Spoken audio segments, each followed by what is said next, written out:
Hey everyone, welcome back to the Incredible India podcast series. Great to be back. Today, we're diving deep into unlocking something really special about traveling. Experiencing India not just as, a visitor, but almost like someone who belongs there. Yeah, getting that local feel. Exactly.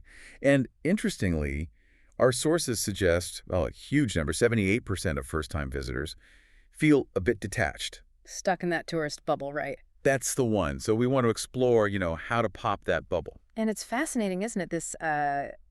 This universal desire people have to go deeper than just the surface of a place. Totally. The material we looked at really highlights this that hunger travelers have to connect with the real rhythm of a place. And India, with its sheer variety, it's an incredible playground for that, isn't it? Absolutely, if you know where to look, yeah. So our mission, let's say, in this deep dive, is to distill some really practical insider tips. Stuff that actually works on the ground. Right.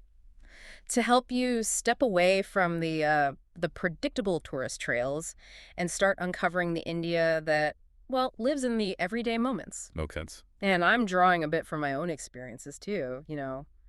12 years traveling across all 28 states. Oh, that's extensive. Yeah, learned a lot from amazing times and the occasional funny mistake. But there's a whole different dimension waiting out there. And if you think about it in terms of travel more broadly, it's not just ticking off sites. No, not at all. It's about building bridges, understanding different ways of life, and maybe understanding ourselves a bit better, too. Well said. The sources suggest this shift, this mindset change, can lead to travel that really genuinely sticks with you. Couldn't agree more. So, okay, let's tackle the big question then. Let's do it. What really separates a tourist from someone, experiencing India? And how can you, listening now, make that leap? Where do we start? Let's start with something fundamental. Food. Ah, yes. Always a good starting point in India. Forget those, international menus aimed at tourists. The real flavors of India. Often, they're bubbling away on street corners. That's so true. The street food culture there is just incredible. It's not just cheap food, it's the culinary pulse. Exactly. And our sources point this out, too. Follow the locals. See where the crowds are, especially around lunchtime. Peak hours. That's usually a very reliable sign that something delicious is going on. Think of those long lines as like a local seal of approval. Totally. And it's more than just, randomly finding a cart. You should actively seek out those buzzing morning markets. Oh, like Chandi Chowk. Yes. Chandi Chowk in Old Delhi or Muhammad Ali Road in Mumbai. These places aren't just photo ops. No, they're living food scenes. They're proper epicenters of local food, and you learn that unwritten rule fast. Long queue equals amazing food. It really encourages a bit of culinary adventure, doesn't it? Stepping out of the comfort zone. It does. Because for some, street food might seem, a bit risky. Maybe initially, yeah. But the sources suggest that's precisely where you find the most authentic, the most memorable tastes. You just got to be open, see what looks popular, and, well, take a tasty leap of faith. And also, don't underestimate just asking people. Simple but effective. Chat with your guest house owner or your rickshaw driver. Ask them, hey, where do you love to eat? You'll probably get an earful. In a good way. Oh, absolutely. Hey. Enthusiastic recommendations, definitely. And sometimes even more. You might get invited for a home-cooked meal. Ah, the guest is God concept. Atithi Devo Bhava. Exactly. It's powerful. Showing genuine interest in the food can really open those doors. And culturally, sharing food in India is huge, isn't it? It's about hospitality, connection. Way beyond just eating. So showing curiosity about cuisine is seen as like a really positive gesture, even doing cooking class, as the sources mention. Right, those are great. That can easily turn into sharing a proper meal with the host family, a really genuine interaction. Absolutely. And if you do get that amazing invitation, bringing a small gift, maybe something from your home country, is a lovely touch. Good tip. Shows appreciation. It's a small thing, but it builds connection. And okay, we have to talk about regional food. Oh, the diversity is mind-blowing. It's not just butter chicken and fish curry, right? There's a whole universe out there. So much more. Think about, Gujarat, that subtle sweetness and savory dishes. Or chetnad food from Tamil Nadu. That fiery spice that sort of builds slowly. Intense. And then something really rustic like litti choka from Bihar. Yeah. You almost never find that in restaurants. Or Nagaland. With the smoked meats and those ghost peppers. Ooh, yeah. Handle with care. What's fascinating is how deeply rooted these regional cuisines are in, the local environment. Ingredients, climate. History, all of it. They're not just slightly different. They're distinct culinary traditions. Really highlights the sheer variety, doesn't it? Encourages you to try things beyond the usual suspects. And even the timing of meals is different. You gotta adjust your internal clock a bit. Yeah, forget the Western schedule. Breakfast is pretty hearty, usually between, say, 8 and 10 a.m. Right. Sets you up for the day. Lunch is often the biggest meal, maybe 1 to 3 p.m., and dinner tends to be late, often after 8 p.m. And chai.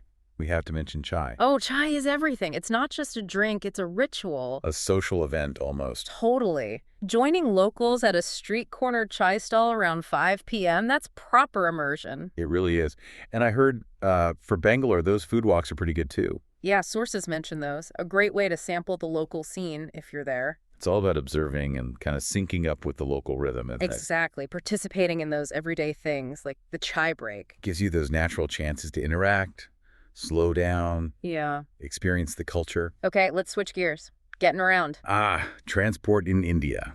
Yeah. Adventure in itself. Huh. It can seem daunting, but honestly, mastering public transport is super rewarding. Indian trains, for instance. More than just transport, right? Yeah. Like a rolling slice of life. Totally. A microcosm of society on wheels. But yeah, that booking system, It has its quirks.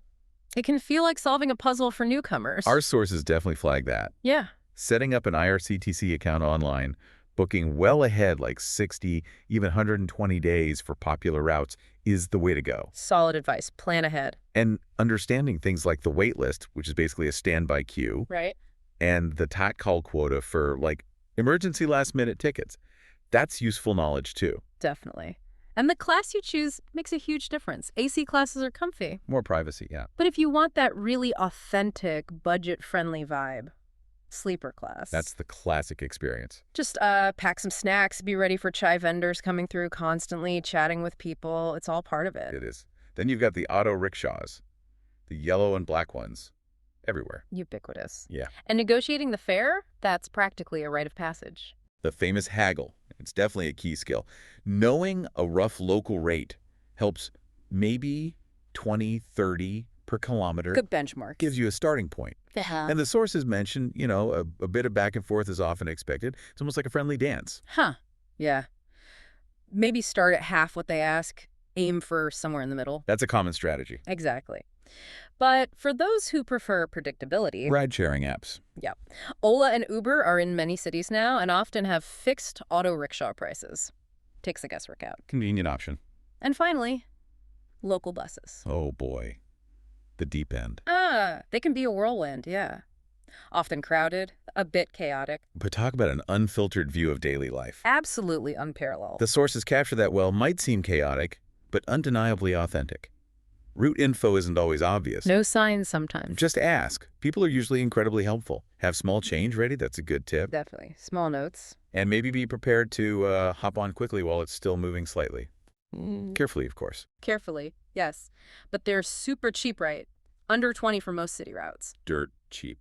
And they go to places tourists often miss. Connect you to real neighborhoods. Just remember to respect those reserved front seats for women and the elderly. Important point, basic courtesy. Okay, let's shift to something visible. How you dress. Blending in. Or at least not sticking out too much. Exactly. What you wear can really influence how people see you, how easily you fit in. And India's fashion is so diverse regionally. Totally different styles depending on where you are. In the north, you see a lot of loose cotton salwar kameez, kurta pajamas. Very comfy. Right. Then Rajasthan. Wow.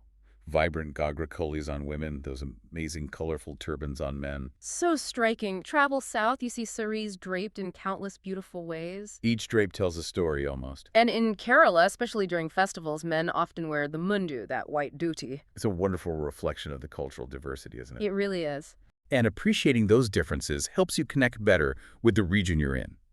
Sources suggest even just adding a local element can be seen as respectful. Like a local scarf or something. But the main rule, pretty much everywhere. Shoulders and knees covered. Shoulders and knees covered. It's about cultural sensitivity, yes, but also just practical. You feel more comfortable, attract less unwanted attention. Makes sense. Now, buying local clothes. Avoid the obvious tourist traps. Prices are usually way higher. Or the local shop. Exactly. Hunt down those local markets, Sarojini Nagar in Delhi, Fashion Street in Mumbai, Commercial Street in Bangalore. You'll find authentic stuff at way better prices. Good call. Sources also mention state emporiums, Oh, yeah, those are great for higher quality artisan-made things. Good souvenirs, too. showcasing regional crafts. Yeah. And don't forget, smaller town bazaars. Hidden gems. Best deals on everyday wear sometimes. Again, just ask locals where they shop. Always back to asking locals. It works. And, okay, sure. sacred sites. Dressing respectfully is non-negotiable here. Absolutely crucial. Women should carry a dupatta, a light scarf, right, for covering your head at Sikh gurdwaras, many mosques. And men need head covering in Sikh temples, too. Right. And generally avoid leather belts, bags, shoes in many Hindu and Jain temples. Good point about leather. And obviously, beachwear is for the beach. Like in Goa, fine, but walking around town afterwards, change into something more modest. It's just about showing respect for local customs and beliefs, isn't it? Exactly. It's not arbitrary. It reflects deeply held values. Following the guidelines lets you engage more authentically. Well put. And finally, climate. India has weather. Lots of it. Understatement. Be prepared. Lightweight cotton is your best friend in summer. Definitely. Hot and humid. Northern winters. It gets surprisingly cold. Layering is key. People don't always expect that. And mountains. Yeah. Need a warm jacket pretty much year-round. Even in summer up high, monsoon season means quick-dry fabrics, waterproof shoes, indispensable. Saves you from being soggy all day. And even summer in the hill stations, evenings can get cool, so pack a warmer layer. Basically, check the forecast for the specific region and time of year and pack smart. Smart packing makes a huge difference. Okay, next up, language. Bridging the communication gap. Even learning a few basic phrases. Trust me, it goes such a long way. People really appreciate the effort, don't they? Hugely. Most people genuinely appreciate it if you try even a few words of Hindi. Start simple. Like. Namat. Hello, goodbye, respectful greeting. Classic. Essential. Dhanyavad, thank you. Important one. Kitne ka hai. How much is it? Useful in markets. Very practical. And maybe thoda kam, a little less, your haggling phrase. Use with a smile. And bahut acha, very good. For food, experiences, anything. Nice positive one. And you don't need perfect pronunciation, right? Not at all. It's the effort that counts, that resonates. Exactly. Those examples cover a lot of ground. And while Hindi is useful almost everywhere, learning a greeting in the regional language, that's next level. Shows extra effort, extra interest. Definitely. South India, maybe Vanakkam in Tamil, Namaskara in Canada. Okay. Bengal, Kimanacho, how are you? Nice. Punjab, Sat Sri Akal is a common greeting. Maharashtra, you could try a casual pai kai kai, like, what's up? Cool. Even just hello and thank you in the local tongue. It can change the whole tone of an interaction, makes it more personal. Really breaks the ice, builds rapport. That little bit of effort makes a big difference. It really does.